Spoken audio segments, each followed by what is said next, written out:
नमस्कार दोस्तों, मैं डॉक्टर अंकुर राजपूत आपका फिर से स्वागत करता हूं मेरे यूट्यूब चैनल होम्योपैथिक सॉल्यूशन में। दोस्तों, आज हम एक ऐसी बीमारी के बारे में बात करेंगे जिससे हर फिफ्थ पर्सन इस बीमारी से ग्रसित आज के समय में है। बिल्कुल, आइए जानते हैं क्या है ये बीमारी। इसका नाम है फैटी लिवर। आज का हमारा टॉपिक फैटी लिवर के ऊपर रहेगा।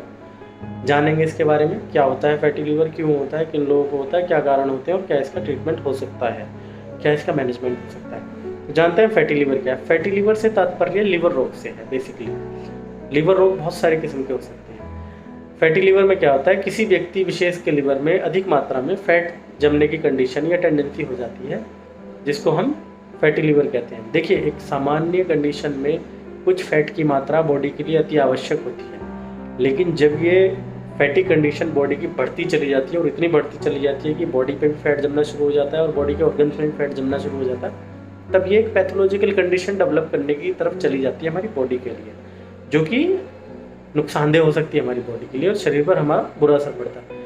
चूँकि लिवर हमारे शरीर का दूसरा सबसे बड़ा अंग होता है, जो कई सारे महत्वपूर्ण कार्य करने में हमारी हेल्प करता है। हमारे द्वारा खाए गए खाने को पचाने में काम करता है, हमारे द्वारा लिए गए कोई भी टॉक्सिन्स को न्यूट्रलाइज करने के लिए काम में आता है, हमारे द्वारा कोई भी खाई गई ऐसी गलत चीज़ जो शरीर पर दुष्प्रभाव डालती है उसके साइड इफ़ेक्ट्स को ख़त्म करता है। सारे नुकसानदेह चीज़ों को न्यूट्रलाइज और उसको पूरी तरह से शरीर से बाहर निकालने में, उसका पाचन करने में हेल्प करता है। देखिए, जब बॉडी में फैट की मात्रा बढ़ने लग जाती है तो जब बॉडी में बढ़ेगी तो आपके ऑर्गन्स में बढ़ेगी, तो ऐसी लीवर में भी फैटी कंडीशन डेवलप होनी शुरू हो जाती है, जिसकी वजह से फैटी लिवर शुरू हो जाता है, फैटी लिवर हो जाता है। जानते हैं फैटी लिवर कितने प्रकार का होता है? दोस्तों, फैटी लिवर दो प्रकार का होता है, एक नॉन अल्कोहलिक फैटी लिवर, एक अल्कोहलिक फैटी लिवर। दोनों में काफ़ी डिफरेंस है, एक अल्कोहल के कारण हो रहा है और एक अन्य किसी कारणों की वजह से हो रहा है। तो दोनों के बारे में थोड़ा थोड़ा जान लेते हैं क्या होता है। पहले जानेंगे कि फैटी लिवर कितनी चरणों में होता है, इसकी कितनी स्टेज होती है। बेसिकली इसकी 4 स्टेज होती है। पहली स्टेज जो प्राइमरी स्टेज होती है वो मैक्सिमम लोगों में होती है, देखी जाती है, जिसको हम बोलते हैं स्टेटोसिस। अब स्टेटोसिस क्या है, थोड़ा सा इसके बारे में जान लेते हैं। ये फैटी लिवर की प्राइमरी फेज होती है।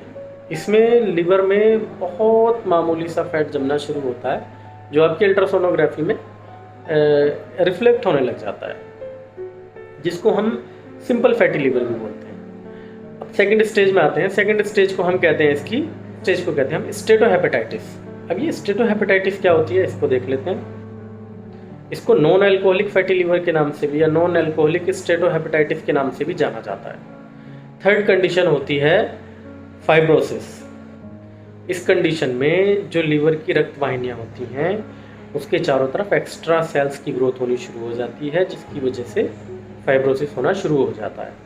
फोर्थ कंडीशन कहलाती है सिरोसिस। इस कंडीशन में टोटल लिवर डैमेज की कंडीशन डेवलप हो जाती है और लीवर का जो स्ट्रक्चर है वो स्ट्रक्चरल चेंजेस उसमें आने शुरू हो जाते हैं, जिसको सिरोसिस बोलते हैं।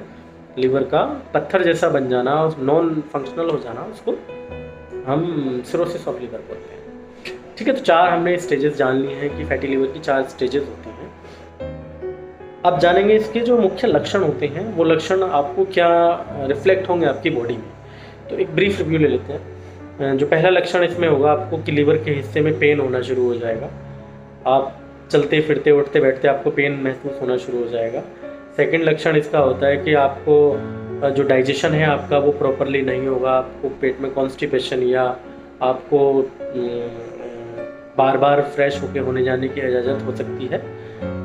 तो ये मुख्य कॉमन इसमें लक्षण देखा जाता है। थर्ड जो इसमें देखा जाता है कि आपकी बॉडी का कलर येलोइश हो जाना या आपकी कंजक्टाइवा का कलर, आंखों का कलर येलो हो जाना और आपके कपड़ों पे ये कलर रिफ्लेक्ट होना, ये इसमें देखा जा सकता है। आपके पेट में सूजन हो सकती है, ये इसमें लक्षण देखा जा सकता है। आपके हथेलियों में लालीपन आ जाना या पीलापन आ जाना, ये इसमें देखा जा सकता है।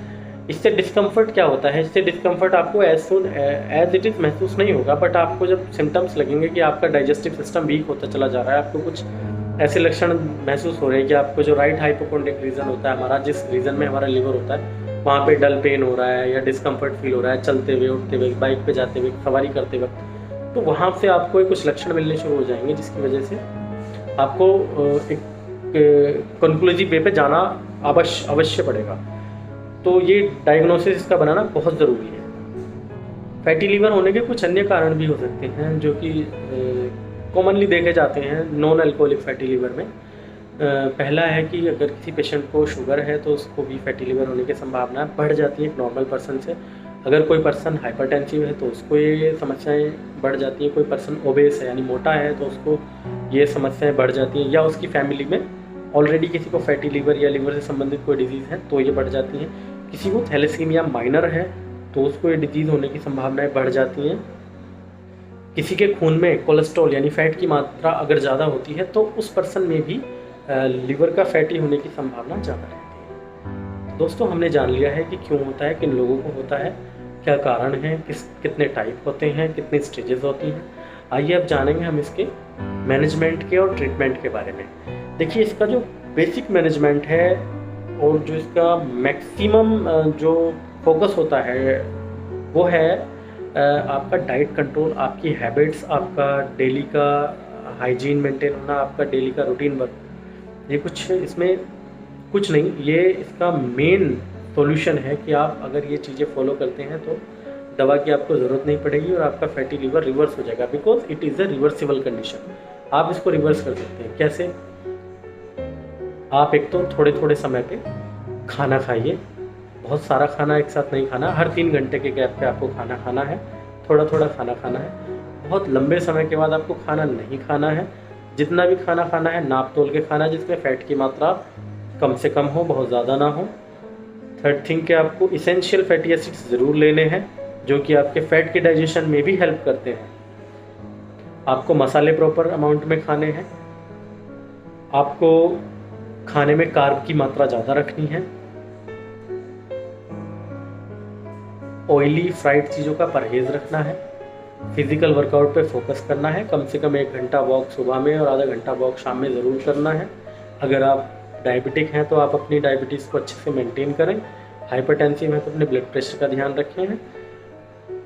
और अन्य जो प्रीडिस्पोजिंग फैक्टर हैं, अगर आप अल्कोहल लेते हैं तो उसका इंटेक बंद कर दीजिए, because alcohol is more injurious to your liver. Even not fatty, even any condition, any pathological condition can developed by hyper alcoholism. इसके इलाज में ग्रीन टी बहुत हेल्प करती है। अगर आप ग्रीन टी डेली दिन में 2 या 3 पी सकते हैं तो आपके फैटी लीवर को ठीक करने में उसका बहुत अहम रोल हो सकता है। आप योग कर सकते हैं।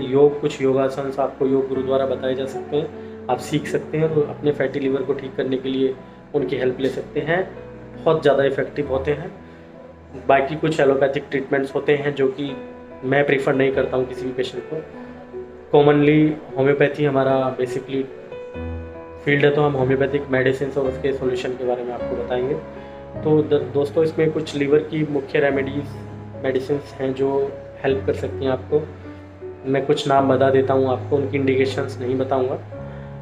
कुछ बेसिक मेडिसिन जैसे चैलिडोनियम है, वो लीवर की अच्छी रेमेडी है। कार्डवस मैरिनस है, वो बहुत अच्छी मेडिसिन है। मायरिका है, वो बहुत अच्छी मेडिसिन है फैटी लीवर को नॉर्मल करने के लिए। आपका सियोनेथस है, चिनियोनेंथस है, कालीबाइक्रोम है, फॉस्फोरस है। ये बहुत सारी कुछ मेडिसिन हैं जो आपके फैटी लीवर को ठीक करने में हेल्प कर सकती हैं। दोस्तों, उम्मीद करता हूँ कि जो जानकारी मैंने आपको दी है वो आपको पसंद आए। अगर पसंद आए तो लाइक बटन प्रेस ज़रूर करना, चैनल को सब्सक्राइब ज़रूर करना और शेयर ज़रूर करना। और जो दवाइयाँ मैंने बताई हैं कृपया करके आप उनको ऐसे मत लीजिएगा। किसी भी डॉक्टर की गाइडेंस में, सुपरविज़न में ही आप उन दवाइयों का सेवन कीजिएगा। 100% they will be effective, but आप केवल और केवल किसी डॉक्टर के गाइडेंस में ही इन दवाइयों को लेंगे। तो दोस्तों, आज के लिए मैं इतना ही आपको बताना चाहता हूँ। तो दोस्तों, जब तक नई वीडियो आए तब तक के लिए सुरक्षित रहिए, हेल्दी रहिए। नमस्कार।